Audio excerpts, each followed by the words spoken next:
আজও নগর ভবনের মিলনায়তনে ঢাকা দক্ষিণ সিটির ৭০টি ওয়ার্ডের সচিবদের সাথে ডেঙ্গু নিধনে মতবিনিময় সভা করেছেন বিএনপি নেতা ইশরাক হোসেন।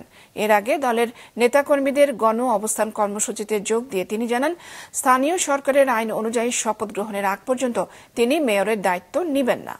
দুপুরে নগর ভবনে ইশরাককে মেয়র হিসেবে শপথ পড়ানোর দাবিতে গণ অবস্থান কর্মসূচি পালন করেন বিএনপি নেতাকর্মীরা। কর্মসূচি শেষে ইশরাক সিটি কর্পোরেশনের কর্মকর্তা কর্মচারীদের উদ্দেশ্যে বলেন, আন্দোলনের কারণে নাগরিকদের জরুরি সেবা যেন বন্ধ না হয় সেদিকে খেয়াল রাখতে হবে। এ সময় স্থানীয় সরকার উপদেষ্টা আসিফ মাহমুদ সজীব ভুঁইয়া গণমাধ্যমে বিভ্রান্তিমূলক তথ্য প্রকাশ করছেন দাবি করে তিনি বলেন, আসিফ শপথ ভঙ্গ এবং নৈতিক অধিকার হারিয়েছে। তার পদত্যাগের দাবি জানান তিনি।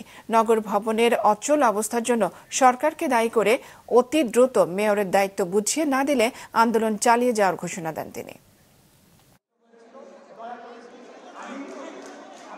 আমি দুর্নীতি দমন কমিশনকে আহ্বান জানাতে চাই, আপনারা এখানে আসুন। এসে এখানে যতদিন এই আসিফ মাহমুদ সজীব ভুঁইয়া অফিস করেছে, কি কি দুর্নীতি করে গিয়েছে তার সমস্ত কিছু আপনারা তদন্ত করে তার বিরুদ্ধে প্রয়োজনীয় ব্যবস্থা নিন। কম সময়ের মধ্যে কিভাবে তারা এই পরিমাণ দুর্নীতিতে জড়িয়ে গেল এবং সেটার কি পরিণতি হওয়া উচিত, সেটার একটা দৃষ্টান্তমূলক শাস্তি হওয়া উচিত।